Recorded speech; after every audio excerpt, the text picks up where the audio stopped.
My deepest apologies for that false start.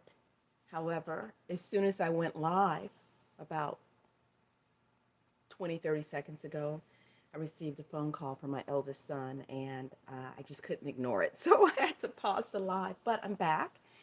And I think it was last week I did readings from the Bhagavad Gita, and many of you really enjoyed those readings. However, somehow I accidentally deleted the original reading, the part one. And excuse me, I do have a little bit of a dry voice this morning.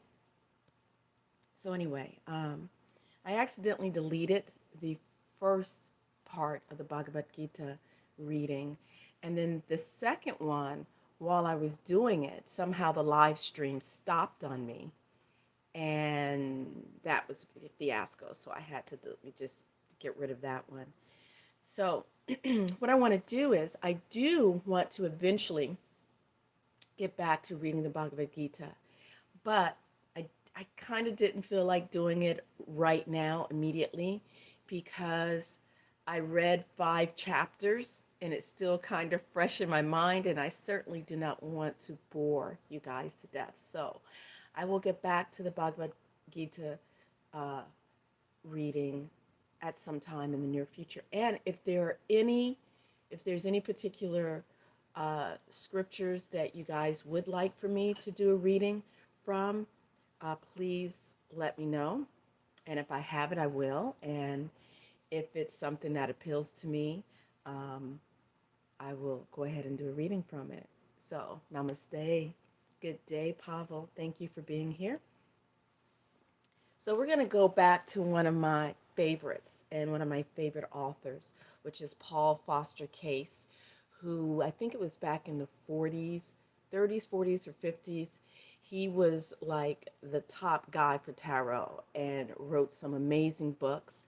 And interesting part of my tarot journey was when, I was raised in a house with a mother who had a tarot deck, and I sort of stayed away from it until I got much older. So I would say probably in my early 30s, I was introduced, my late 20s, early 30s, I decided to take a dive into tarot again.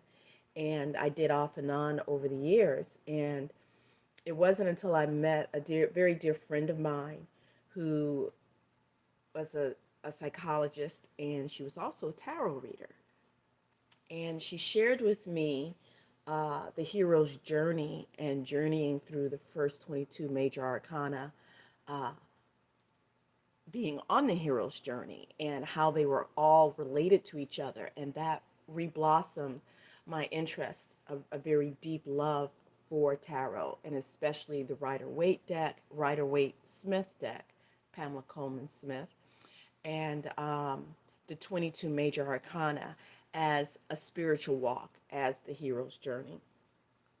So Paul Foster Case wrote a book called The Book of Tokens, and it is a book on devotion of the 22 major arcana, and it's the Book of Tokens, 22 meditations on the ageless wisdom, commentary by Paul Foster Case. So we are going to do some reading from this book.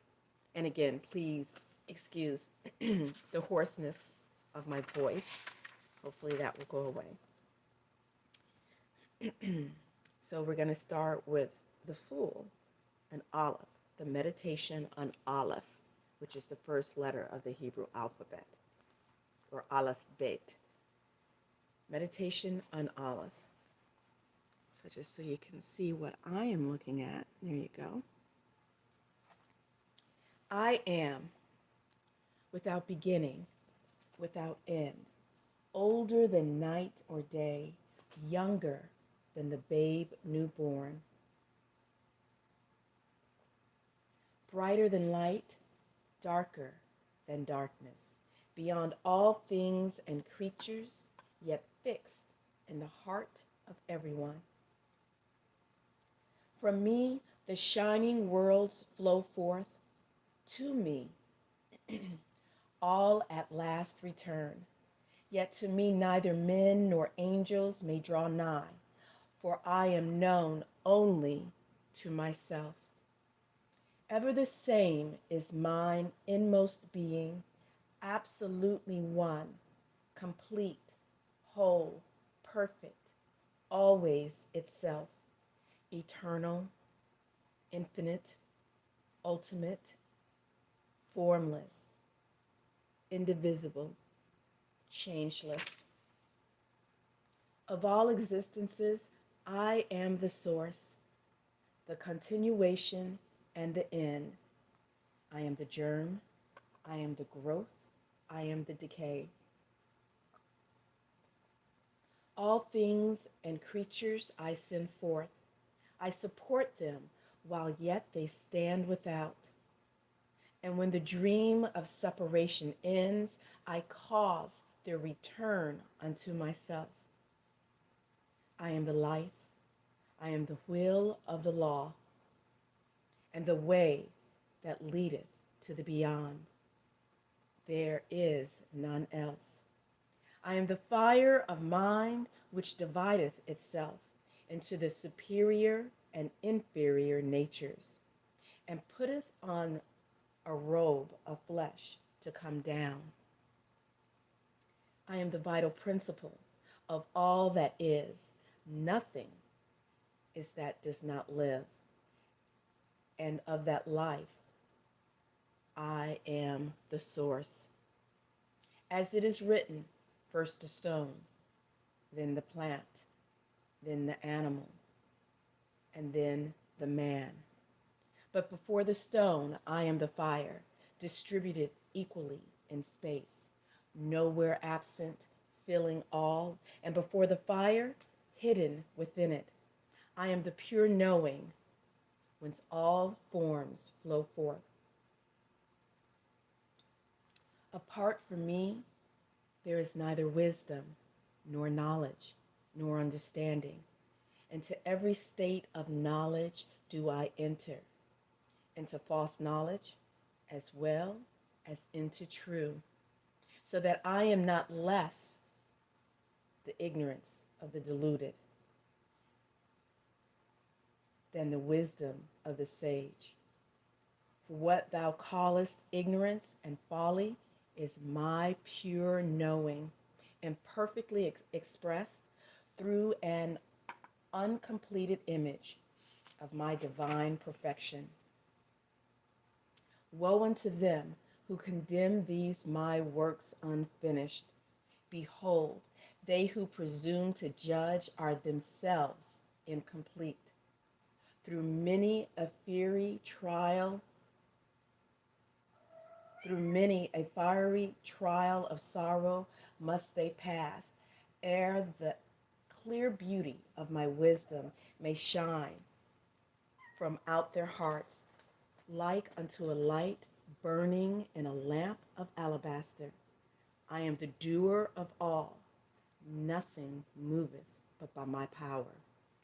Mine is the healing influence flowing down from consecrated hands. Mine the venom of the adder's fang. Nothing falleth but by me. And in whatsoever riseth, mine is the power that lifteth up. My presence is the substance of all things. I am the virgin snow on mountain heights. I am the fruitful loam in valley depths.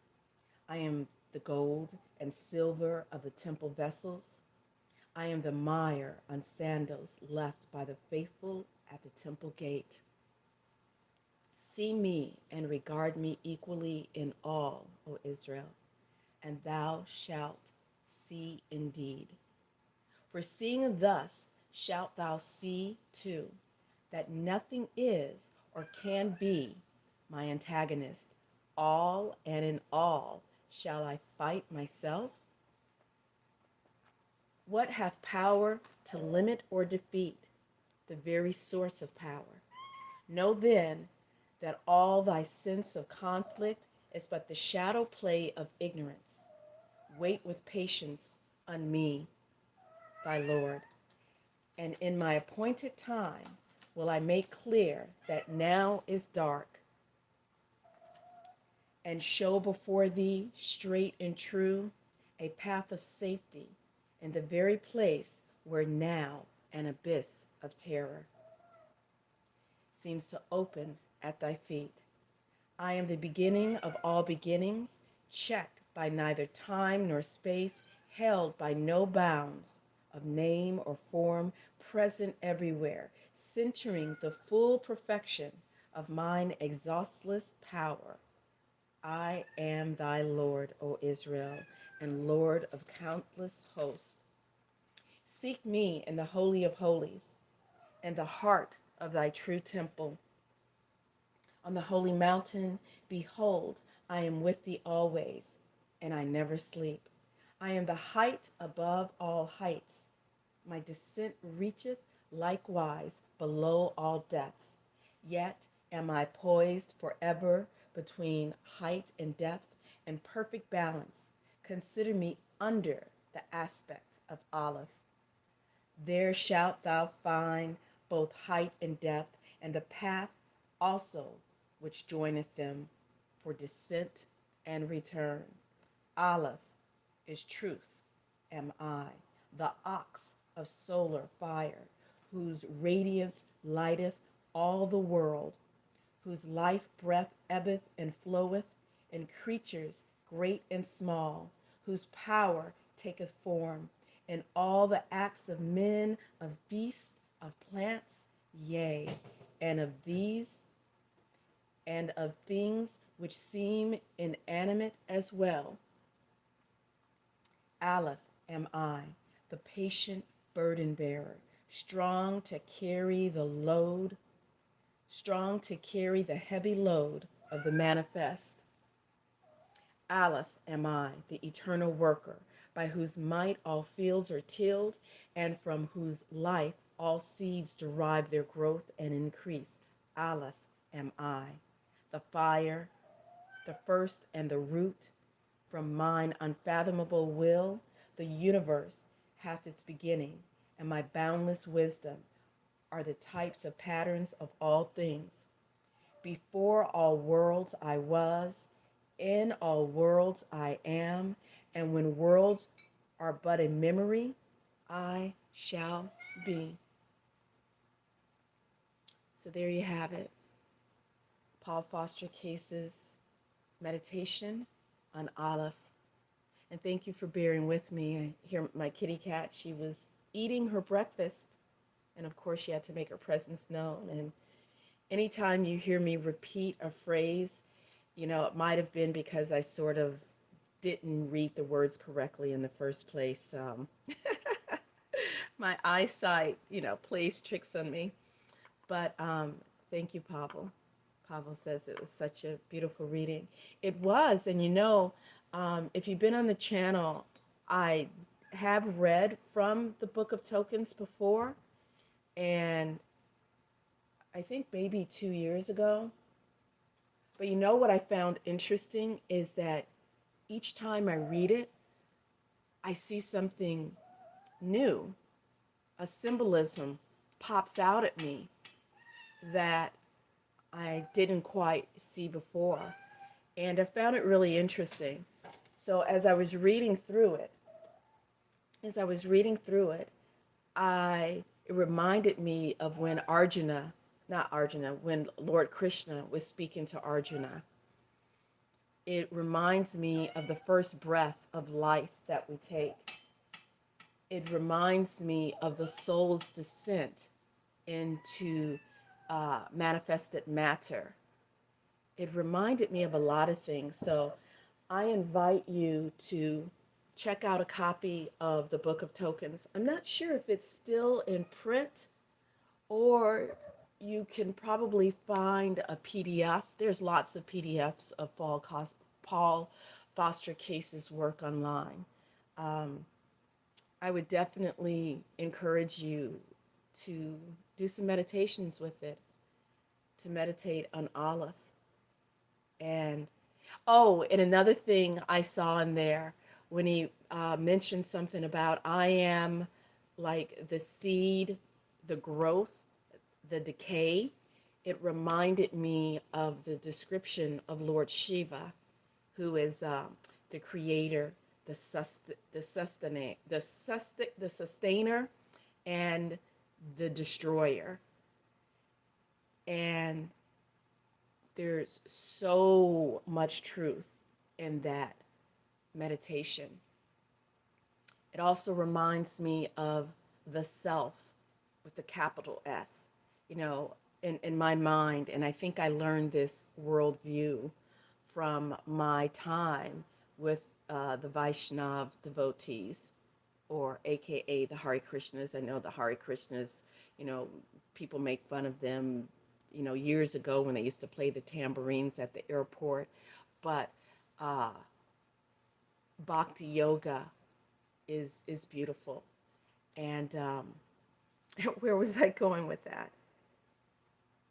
I learned from them, from the Bhagavad Gita, from Krishna, from that whole line of spiritual thought, that we have the Atman and the Para Atman. So within us, and if you've ever seen my painting, I did a painting of a tree with a heart, and I call it soulmates. And there's two blackbirds sitting in a tree, a small blackbird and another blackbird that was a little bit larger.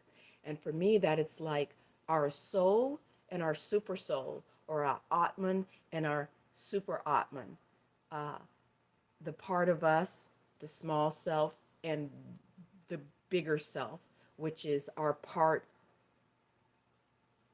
that we have of the divine. Well, it's all part of the same, but you know, words get in the way. If you understand my meaning, it's like it's reminding us of our Buddha nature, of the creator that dwells within us, that we are all co-creators. And if we remember to meditate, I'm not sure if it's currently, it might be. Next time I'm at my office, which is, I think, tomorrow, I have some clients, I will take a picture of it and post it on my Instagram if it's not already on there. Um, it reminds me that, and I'm sort of losing my train of thought, but that's okay because I'm all about stream of consciousness, that no matter what's going on the outside world, we always have that center within. And within that center within, it's our self, our small self, and our portion of the greater self, if that makes sense. So where they're talking about the self, and where I am the source, I am this, I am that, it's that part of us, which is who we are, that's separated by the veil, that we forget. And when we get mixed up in our crazy human lives and our crazy emotional dramas, and our crazy love affairs that are so deep and profound and beautiful, or that are so superficial, and it's like we're fighting with ourselves. But it's that part of us that remains untouched by all that we go through. And if we can remember to center ourselves and to reconnect with that Aleph, with that first breath, with that source of life, that is who we are. Okay, I'll stop the rambling now because I'm losing myself. All right, guys, so I'm going to let you go right here because I want to try to keep my videos under 20 minutes. And I'm getting close to 20 minutes, and maybe I will come back on later today. I'm going to enjoy the morning, and I want you to check out Reverend Queen Mother Imaku. She does wonderful Shenu Temple morning services every day, either on Instagram or on YouTube or Facebook. So much love to all of you guys. And again, if there is something that that is near and dear to you, that you've gained a lot of inspiration from, and that you would love for me to read along with you and do a video and give you a shout out, let me know. Have a great day. I wish you peace and great bliss. Until next time, Tamu and Gina, Priestess Heart. Much love.